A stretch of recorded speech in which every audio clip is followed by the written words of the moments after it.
Cet homme a quitté sa vie confortable pour vivre dans une extrême pauvreté. Né dans l'un des pays les plus riches du monde et issu d'une famille qui a tout, il a décidé de venir vivre dans la misère en Afrique. Ma famille m'a demandé de rentrer chez moi de nombreuses fois, mais je n'ai pas voulu. J'ai décidé de rester ici en Afrique. Vous ne pouvez pas le croire, mais c'est vrai. Il a voyagé dans de nombreux pays à travers le monde, mais il a décidé de rester en Afrique. Beaucoup de gens pensent que je suis ici à cause de la pauvreté, mais ce n'est pas le cas. Il vit seul dans cette petite maison, sans rien de précieux. Il mange dans des restaurants sales, fait tout le ménage à la maison et même quand il cuisine, il le fait ainsi.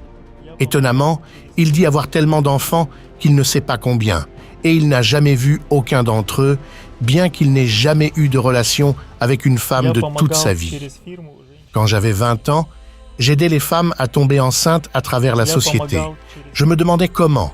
C'était aussi difficile pour moi à comprendre jusqu'à ce qu'il me raconte toute son histoire. Mais vous pouvez également vous demander comment cela a pu arriver au point qu'il ne sache pas combien d'enfants il a. Pourquoi a-t-il quitté sa famille riche pour venir vivre seul dans cette petite maison?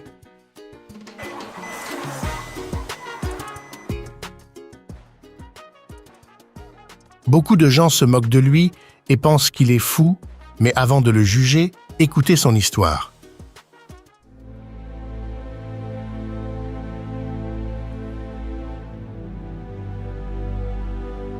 Speak to me. You are little English. English don't understand him. Oh, yeah, that's fantastic. Я плохо знаю, Эдуард, как это сказать? Je m'appelle Edward. J'ai 40 ans et je viens de la Russie, d'une famille aisée. En grandissant, j'aimais découvrir de nouveaux endroits et apprendre de nouvelles choses.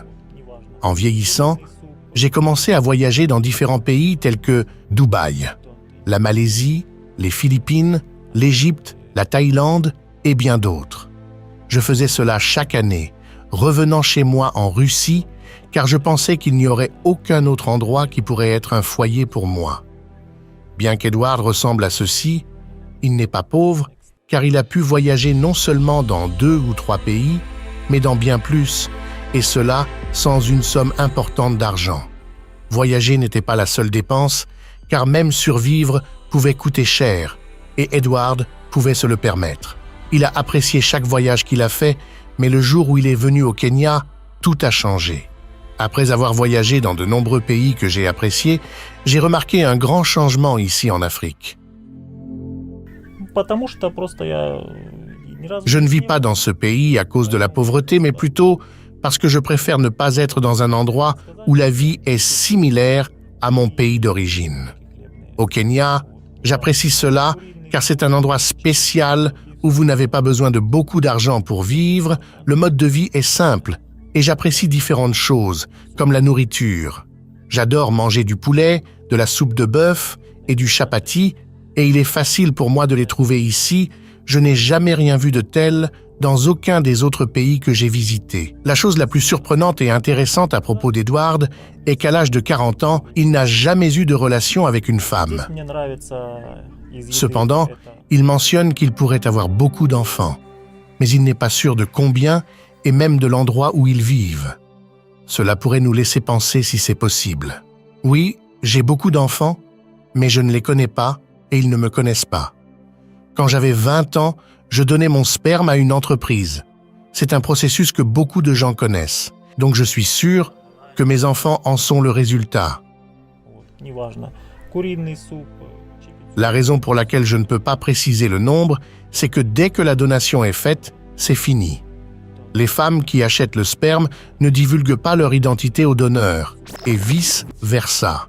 Cet anonymat signifie que l'enfant naît sans connaissance de son père, et l'homme, à son tour, reste ignorant de ses enfants. Donc, pour clarifier, je crois qu'il est évident que j'ai de nombreux enfants, et pourtant, je n'ai jamais eu de rencontre directe avec une femme dans un contexte romantique. Il dit que trouver une femme n'a jamais été un problème pour lui. Il s'est toujours concentré sur les voyages et l'exploration de nouveaux endroits. Cependant, ne pas vouloir de femme ne signifie pas qu'il a des problèmes dans la vie. Il mentionne que s'il rencontre une Kenyane intéressée par le mariage, il est prêt pour cela.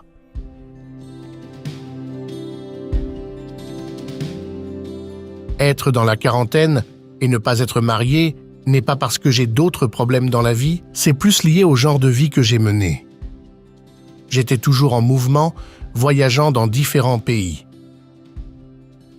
Вот здесь мне нравится из еды это S'installer dans un endroit n'était pas quelque chose que je faisais jusqu'à récemment. Alors, trouver une femme avec qui partager ma vie était assez difficile pendant toutes ces années de voyage constant. Mais maintenant, les choses ont changé. J'ai atteint un point où je suis prêt et ouvert à l'idée de me marier avec quelqu'un de spécial. Si je trouve une femme qui m'accepte telle que je suis, nous nous aimerons et aurons des enfants.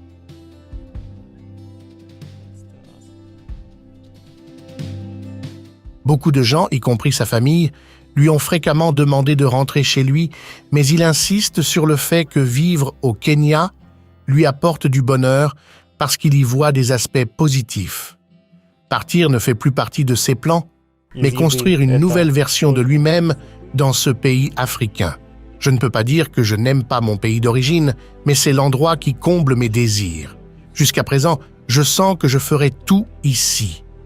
Outre le fait que je ne peux pas mentir sur le fait que mes projets incluent de trouver une femme, je peux vous assurer que j'ai de l'amour, même si je suis prudent dans le choix d'une partenaire. J'ai certaines préférences, comme préférer les femmes de taille moyenne avec des tresses afro et des pommettes larges. Cependant, quand il y a de l'amour, ces préférences n'ont pas autant d'importance. La vie d'Edward au Kenya est assez surprenante car il est difficile de comprendre pourquoi il a quitté une vie confortable pour vivre en Afrique où la vie est difficile. Sa routine quotidienne est unique car, même dans le pays où il réside, il voyage fréquemment dans différentes régions et mange souvent ses plats préférés loin de chez lui.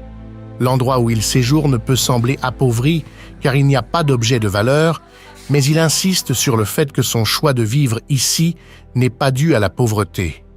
Au contraire, il a délibérément opté pour un mode de vie différent de celui qu'il avait dans son pays d'origine, ce qui est difficile à accepter.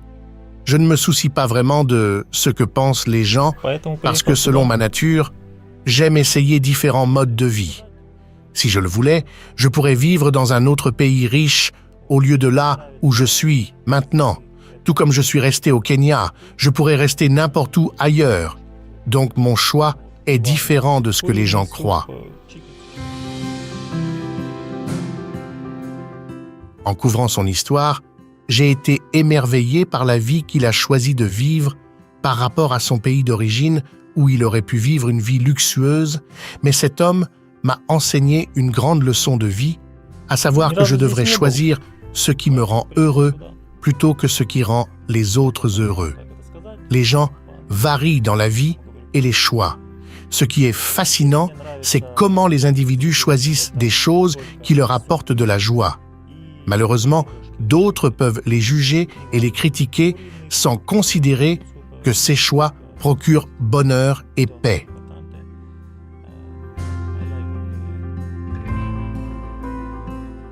Ne vous laissez pas influencer par l'opinion ou les paroles des autres, car essayer de plaire à tout le monde est impossible. Faites ce qui vous rend heureux. Si vous voulez en savoir plus sur sa vie quotidienne intéressante, vous pouvez le trouver sur les réseaux sociaux. Chaîne YouTube intitulée Egoist Travel.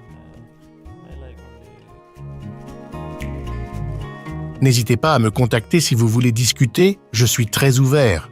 Que son histoire serve de rappel que parfois, les gens peuvent avoir des opinions ou des jugements, mais il est crucial de rester fidèle à nous-mêmes et de poursuivre ce qui apporte joie et contentement dans nos vies. Merci de regarder Afrimax Français. N'oubliez pas de vous abonner.